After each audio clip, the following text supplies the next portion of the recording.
Less than an hour ago, as dawn broke over a sleeping nation, the very foundations of the United Kingdom were shaken by an act of treason so blatant and arrogant, it has no parallel in our modern history. This was not a policy disagreement. It was a silent coup. The British political establishment, led by a desperate Prime Minister, has been caught red-handed in a taxpayer-funded plot to systematically destroy King Charles. A meticulously planned campaign to humiliate the Crown, to shatter its authority, and to dismantle the very idea of this nation. But in their hubris, they made one devastating miscalculation. They forgot about his son. Prince William's explosive, unprecedented public defense of his father has pushed this nation to the brink of a constitutional crisis not seen since the abdication of 1936. The ground is shifting beneath our feet. As the FTSE 100 futures plummeted on Asian markets, global investors are watching in horror at the chaos unfolding in Westminster. The question is no longer if Keir Starmer's government will fall. The question is, will he take the Crown and the United Kingdom down with him? What you are about to see is the truth the BBC will never show you. The leaked messages, the secret budgets, the sheer, festering contempt for this country that festers in the heart of Downing Street. They are not reporting this as a coordinated attack. They are calling it a political gaffe, a communications error. A simple mistake. The Guardian is already spinning it as royal overreach in a modern democracy. It was not a mistake. It was a declaration of war, codenamed Project Sickle Glynnside No. 10. Leaked WhatsApp messages, now verified by a patriot inside the Cabinet Office, reveal a sinister campaign orchestrated by Starmer's most senior aides, a cabal of unelected ideologues who despise everything this country stands for. The plan, to delegitimize the king. To paint him as an out-of-touch, meddling fool, an obstacle to their progressive nightmare. One message, from Starmer's own chief of staff, a man named Alastair Finch, is unforgivable. It reads, "We need a villain. Charles is perfect. Old, unelected, interfering. We frame him as the problem, the public forgets about inflation and the boats."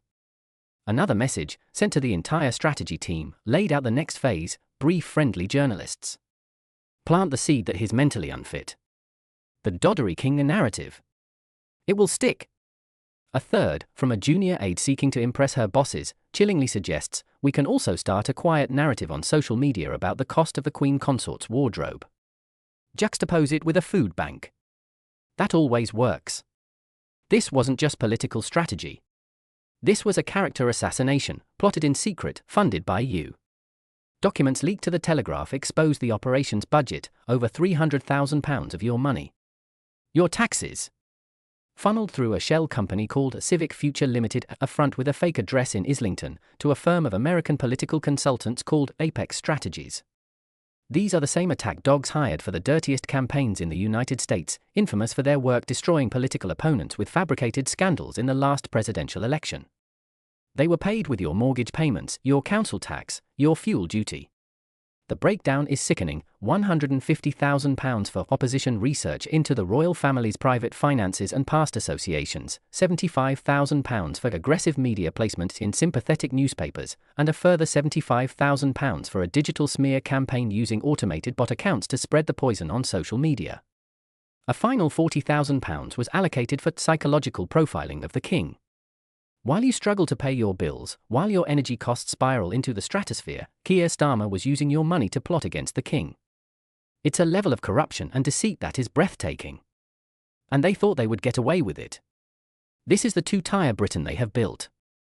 A grotesque system where the elite in Westminster play their sick political games, and you, the hard-working people of this country, are left to pay the price and clean up the mess. Think about the obscene contrast. £300,000 to smear the king. Meanwhile, last winter, over 4,000 pensioners died from the cold because they couldn't afford to turn on their heating. This week, a photograph emerged of Michael Patterson, a 71-year-old Falklands veteran from the Parachute Regiment, sleeping rough under Waterloo Bridge.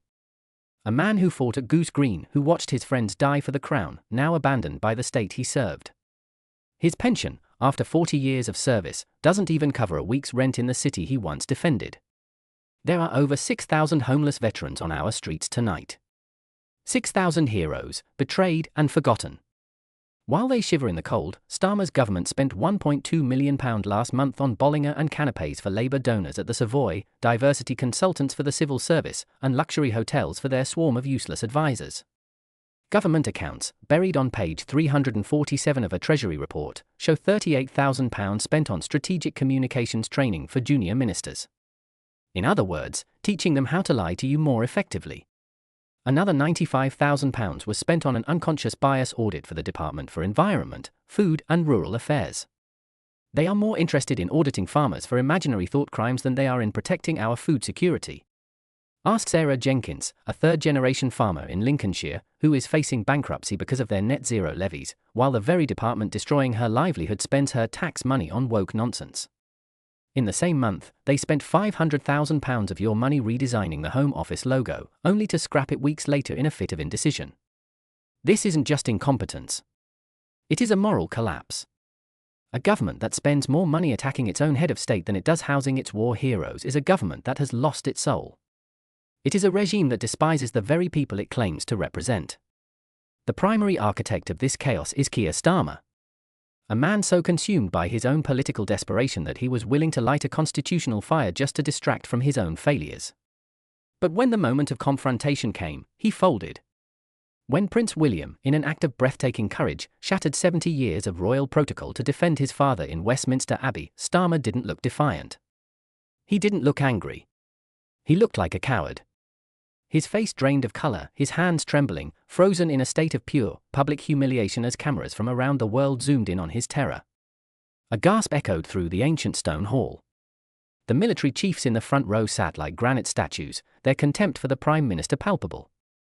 The Prince of Wales, with the cold fury and quiet dignity of a future king, delivered just 12 words that cut through the Abbey like a sword. My father's wisdom and dedication to this nation require no defence from any politician. The silence that followed was a verdict. It was the sound of a government breaking. The nation saw a prince standing for his father, for duty, for history. And a prime minister who stood for nothing but his own fleeting ambition. Later that day, Starmer stumbled out to a hastily arranged press conference, mumbling pathetic excuses about robust debate and misunderstandings. He looked broken. And in that moment, the heroes and villains of this story were permanently defined. The hero is not just Prince William. It is the institution he represents. It is King Charles himself, who, having cancelled his attendance at a government arts gala, made an unannounced evening visit to the Welsh Guards at their barracks, a silent, devastating rebuke. At a private dinner at Clarence House, he responded not with anger, but with the immense weight of history, stating, "The Crown does not engage in political battles. We serve."